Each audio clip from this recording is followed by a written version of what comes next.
Muito bem, aí estamos nós para mais uma videoaula em busca de nossas origens. De onde viemos, parte 2, a história do pensamento evolutivo. Nesta segunda aula sobre o assunto, prepare de novo seu caderno, sendo que as anotações que você fará você poderá aproveitar em aula depois. O material que você produzir poderá ser inclusive usado pelos seus colegas. Faça nota também dos pontos em que tiver mais dúvidas para resolvê-las em sala com o seu professor. Na aula passada, vimos um pouquinho antes de Darwin até um tempo maior antes dele. Vimos que antes do pensamento evolutivo existia o fixismo, uma época em que ninguém acreditava que as espécies poderiam se modificar com o passar do tempo, nem tampouco originarem umas às outras. E também vimos um pouquinho sobre o evolucionismo transformacional ou transformacionista, segundo o qual as espécies podem sim se transformar.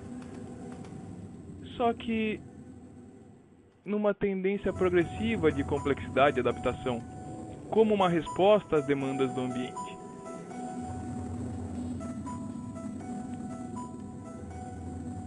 Vamos então à segunda grande teoria evolutiva que surge ainda no século XIX. A evolução por seleção natural, ou ainda os primórdios do darwinismo. Apesar da enorme e merecida fama, Darwin não fez tudo sozinho. Muitas de suas ideias foram reforçadas pelos estudos do igualmente genial e um pouco menos endinheirado Wallace. Acontece que por algumas décadas, principalmente no início do darwinismo, as teorias imaginadas por Darwin apresentavam grande sobreposição com as ideias de Lamarck. Tanto que o próprio Darwin reconhecia a importância que o pensamento lamarquista tinha para ele. Essa sobreposição grande entre os pensamentos de Darwin e Lamarck, isso começou a ser desfeito apenas no início do neodarwinismo, já quase no século XX e comecinho do século XX também. Mas isso veremos na próxima videoaula. Será que você se lembra do 7º ano, quando vimos, talvez pela primeira vez com mais detalhes, a seleção natural? Pois então, alguns dos dados utilizados por Darwin e Wallace também eram usados por Lamarck. Mas como veremos, essas observações ganharam uma nova roupagem na teoria darwinista, um novo significado dentro de uma nova teoria. Em outras palavras, os mesmos dados às vezes se tornam evidências diferentes em teorias diferentes. Os olhos das pessoas mudam conforme as teorias mudam. E é claro que elas com isso passam a enxergar o mundo de uma maneira diferente. Vejamos alguns exemplos e você tente ver se reconhece algumas mudanças com relação ao que diria o evolucionismo transformacional, que nós vimos na última videoaula. Comecemos então pela homologia. De maneira geral, podemos dizer que as espécies apresentam semelhanças em níveis diferentes. Um pato é mais parecido com uma galinha do que qualquer um deles é com um tatu. As asas dos patos também possuem ossos correspondentes aos das asas das galinhas. E também esses patos possuem corações que correspondem mais com os dos sapos do que com os das sanguessugas. E o número de evidências para isso é gigantesco. Na verdade, é muito alta a probabilidade de que nós peguemos 3 espécies quaisquer e ao compará-las percebamos que 2 delas apresentam uma correspondência maior. Vamos colocar assim por enquanto. Um outro dado interessante que produz uma evidência bastante peculiar já dentro dessa teoria da evolução por seleção natural, melhor dizendo, é o dinamismo geológico. A Terra se transforma de forma muito lenta, entretanto, uma visão que se chocava com o pensamento da época, pelo menos no comecinho do século XIX. A ideia de que a Terra tinha milhares de anos é questionada já em Darwin. E esse número passa a ser estimado na casa dos milhões. Perceba que nós temos um aumento quase de 3 ordens de grandeza. Se bem que sabemos, ou pelo menos achamos que sabemos, né, que hoje em dia essa idade passa da casa dos bilhões. Uma outra seria dos órgãos vestigiais. Eles sugerem, segundo Darwin e Wallace, uma ancestralidade comum entre os seres vivos. É o caso, por exemplo, dos nossos ossos do cóccix. Sim, aqueles ossinhos, bem no final da coluna. Isso em relação às caudas dos demais primatas. Quando eu falo demais primatas, claro, estou excluindo aqueles antropóides, né, do tipo chimpanzé, gorila, orangotango, esses não têm cauda, mas os outros, né? Podemos aplicar o mesmo raciocínio, por exemplo, às cinturas vestigiais de algumas serpentes também, e assim por diante. Convergência. Mesmo que não tenham parentesco próximo, algumas espécies acabam se tornando parecidíssimas por pressão do ambiente, segundo a visão darwinista. Algo que favorece algumas formas mais do que outras. Podemos ver isso em muitos casos, como por exemplo na cor da pelagem dos ursos polares e das raposas do Ártico. Um outro dado bastante relevante é a herança. Da mesma forma, a herança das características pelos filhos em meados do século XIX já era bem aceita, como nós tínhamos visto na última aula. Por outro lado, ainda não era muito compreendida, e a falta desta explicação foi um dos maiores problemas do darwinismo, como veremos na próxima aula.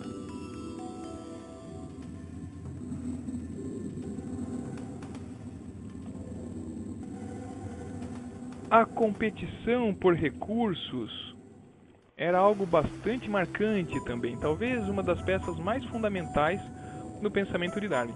E eu chamo a atenção aqui, já que falamos tanto do Darwin, né? Essa imagem aqui, vocês devem suspeitar que não é do Darwin, não é de fato.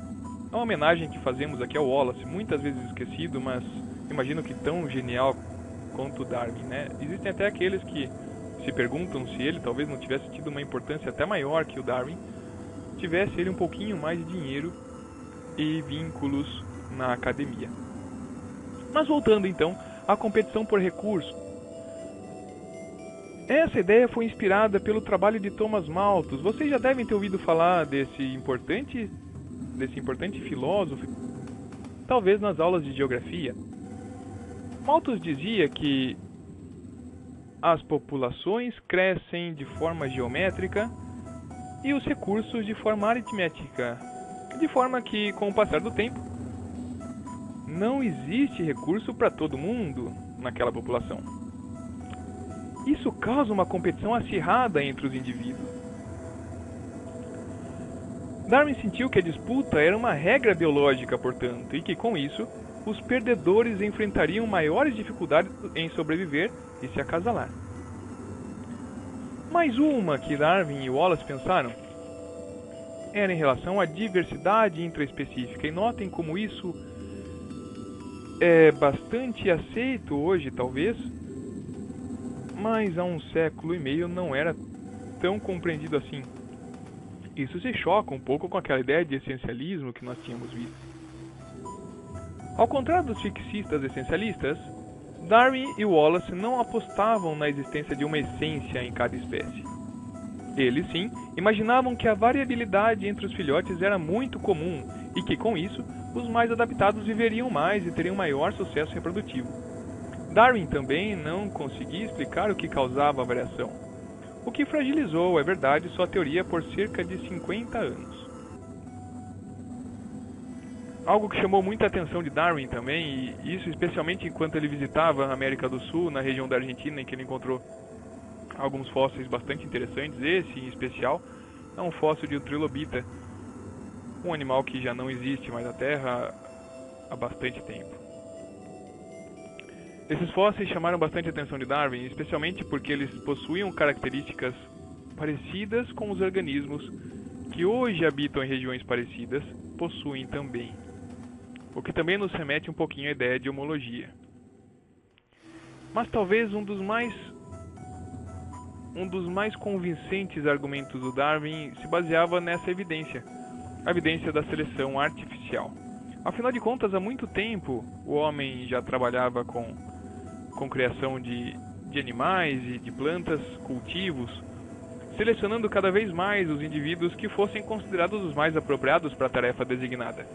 O próprio Darwin era um exímio criador de pombos e, pelo que consta, ele criou mais de 15 variedades deles. Basicamente, a ideia funcionava da seguinte forma: o criador deveria selecionar alguns indivíduos, idealmente aqueles que ele considerava os mais adequados, seja por estética ou por produtividade, tanto faz. Isolava esse dos demais e o acasalava com outros parecidos. E repetia o processo ao longo de algumas gerações, de forma que é como se tivesse um filtro das características daquela espécie, e ela fosse ficando cada vez mais marcante. E ao longo do tempo, nós percebemos que cada um desses grupos foi se divergindo significativamente. De maneira geral, então, apresentados esses dados e essas evidências, podemos chegar à teoria da evolução por seleção natural proposta por Darwin e Wallace. E foi uma proposta conjunta, foi um acordo bastante amigável. Os dois chegaram a conclusões semelhantes, mas conseguiram lidar com isso de uma maneira bastante gentil. Chama a atenção, antes de nós avançarmos um pouquinho, que o Darwin, propriamente dito, não gostava do termo evolução, porque remetia talvez a algumas ideias do Lamarck, com as quais o Darwin não concordava. Eu volto a frisar, né? As ideias do Lamarck foram fundamentais na vida do Darwin, mas é lógico, elas não eram idênticas. Uma dessas está bem representada aqui. A figura de cima, especialmente, nós já tínhamos visto quando tratamos de Lamarck, e é uma sequência evolutiva aparente da teoria evolucionista transformacionista. Dá-nos a impressão de que as espécies vão avançando na complexidade, que era um dos pontos-chave da teoria do Lamarck. E essa figura acabou se tornando o que hoje é chamado de iconografia canônica da evolução. Realmente parece que há uma tendência de transformação entre essas espécies. Isso, por incrível que pareça, era contrário já à ideia de Darwin. Darwin imaginava que essas espécies tinham ancestrais em comum. A ideia de ancestralidade comum é marcante para a época do Darwin, para a teoria dele especificamente. Existe variedade, como vemos aqui embaixo, entre os indivíduos de uma população. Mas de repente, esses indivíduos eles podem ter taxas diferentes de sobrevivência e de acasalamento. Nesse primeiro momento, imaginando que o tempo avança de baixo para cima, nesse primeiro momento teríamos, por exemplo, besourinhos marrons numa região lamacenta, suponhamos. E esses conseguem, certamente, camuflar-se melhor e ter maior sucesso reprodutivo. Isso não quer dizer que a espécie também, eventualmente, não conte com alguns amarelos ou alguns verdes, só que esses acabam sendo extremamente raros, porque morrem rapidamente. Agora, num segundo momento, vamos supor que tivesse algum evento que separou essas duas populações, e Darwin usava esse mecanismo para explicar inclusive o surgimento de novas espécies a partir de uma ancestral, o que era algo genial para a época. A partir desse momento, então, temos um ambiente que vai se tornando, de repente, um pouco mais preenchido por uma cobertura vegetal, e do outro lado, talvez um ambiente que tenda a um cenário mais desértico, talvez com areia.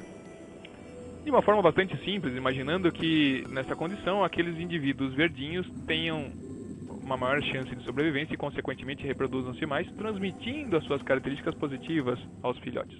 Enquanto que, do outro lado da barreira, teríamos, então, esses indivíduos amarelos tendo uma maior chance de sobreviver.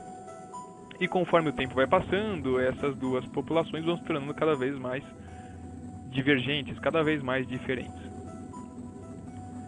Resumindo, então, a teoria de Darwin e Wallace é da evolução por meio da sobrevivência dos mais aptos. É isso que chamamos de seleção natural. Muito cuidado, porque, como havia dito, né, aquela imagem que remetia às ideias de Lamarck transformacionistas, por exemplo, ela é rompida com Darwin. A ideia de uma espécie ancestral da origem a outras é fundamental. E com isso também deixamos de lado a ideia do rumo a uma complexidade ou da evolução direcional. De fato, não há uma tendência por trás disso tudo. Temos que tomar muito cuidado com aquele finalismo que era comum na primeira metade do século XIX, de que, de fato, as espécies rumam a um progresso, a um objetivo máximo e supremo. Isso não seria possível segundo a visão darwinista da evolução. Darwin, então, preferia usar o termo descendência com modificação para evitar essa confusão, mas hoje em dia podemos usar sem problema algum. Enfim, para que a evolução ocorra é necessário que exista variedade entre os indivíduos, segundo Darwin e Wallace. E apenas alguns deles, os mais adaptados no caso, são selecionados, ou seja, sobrevivem e transmitem suas características vencedoras aos descendentes. Após muitas gerações de seleção, a população vai ficando gradualmente diferente, disseminando suas características positivas entre os indivíduos. Vamos avançar um pouco então, tentando representar agora, tentando, melhor dizendo, interpretar o cientista. No nosso caso, vamos homenagear o Wallace, mas poderia certamente também se encaixar em Charles Darwin. Consideremos os seguintes dados, então, nessa ocasião. Perceba que estamos, então, no período mais ou menos 100 anos à frente de quando vocês interpretaram Carlos Linneu há uma aula atrás. Os dados, no caso, são os seguintes. Uma determinada espécie de besouro esterídeo, e aparece aqui na tela para vocês, mais ou menos como que é um bichinho desses. Então, vamos supor que uma dessas espécies alimente-se de insetos que aceleram a decomposição de cadáveres. Isso acontece mesmo, esses besouros fazem isso. Eles são encontrados, inclusive, são muito usados pela medicina forense, por exemplo, ou pelos peritos criminais na tentativa de identificar quanto tempo um cadáver está numa região. O que importa é que, então, esses cadáveres começam a atrair alguns insetos, alguns artrópodes, e esses besouros esterídeos vão no cadáver em busca desses insetos. Percebam que é um ecossistema ali no cadáver, não é mesmo? Bom, o segundo dado é que a inteligência da Polícia Real Britânica cria besouros dessa espécie para detectarem corpos desaparecidos e impedir que sejam rapidamente decompostos, dificultando seu reconhecimento. A nossa questão problema é um tanto desafiadora. Será que você consegue resolvê-la? Imagino que em algum grau, pelo menos, sim. E ela é a seguinte.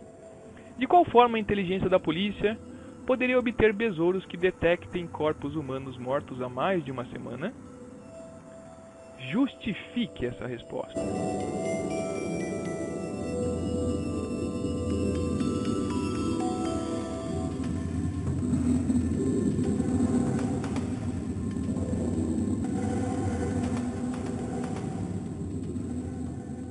É bom fazermos então um tira-teima rapidinho para que você não se atrapalhe. Questão de organização sempre facilita a aula. Na próxima aula, então, venha preparado com suas respostas no caderno, ou pelo menos um esboço para que você possa discuti-las de forma eficiente com seus colegas. Anote também suas dúvidas, é fundamental que você as leve, isso enriquece demais a discussão em sala de aula.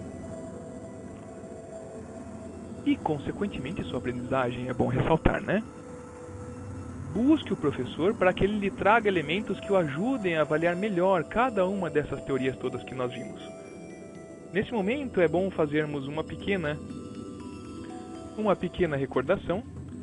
Nós vimos até então um pouquinho do fixismo, aquelas ideias que antecipavam o pensamento evolutivo na humanidade. Isso foi até o comecinho do século XIX, olha que coisa. A partir desse período, então, Lamarck e o próprio avô de Darwin são os dois principais, talvez, mas alguns outros começam a pensar, também tinha um francês chamado Maupertuis, eles começam a pensar, então, na possibilidade de transformação de espécies no planeta, embora ainda de um mecanismo diferente do que nós entendemos hoje. E então, um dos mais célebres cientistas de toda a história, o renomado Charles Darwin, mas ele não somente, também temos que dar mérito ao Wallace, já mencionado nessa aula, eles começaram a entender de uma forma diferente, começaram a pensar também no evolucionismo, claro, mas usando a seleção natural, não mais de forma transformacionista, como tinha sido até aquela época do século. em que uma espécie originava outra conforme as necessidades do ambiente. Você deve estar ansioso para a próxima, que deve ser nossa última videoaula sobre as teorias evolutivas. Nela, entenderemos um pouquinho mais então o que vem a ser o neodarwinismo. Na sequência, ainda nessa própria aula, nós veremos aquela que é uma das mais edificantes estruturas de pensamento na biologia moderna, que é a síntese moderna ou a teoria sintética da evolução, ela que surgiu mais ou menos ali em meados do século XX e até os dias de hoje estrutura o pensamento biológico de ponta a ponta. Mas ela começou a sentir algumas modificações já na década de 80 e algumas considerações foram reavaliadas mesmo à luz dos novos conhecimentos, e hoje, já no século XXI, começa a surgir a síntese estendida. Falaremos disso bem rapidamente na próxima aula. Até lá então, meus caros, um grande abraço.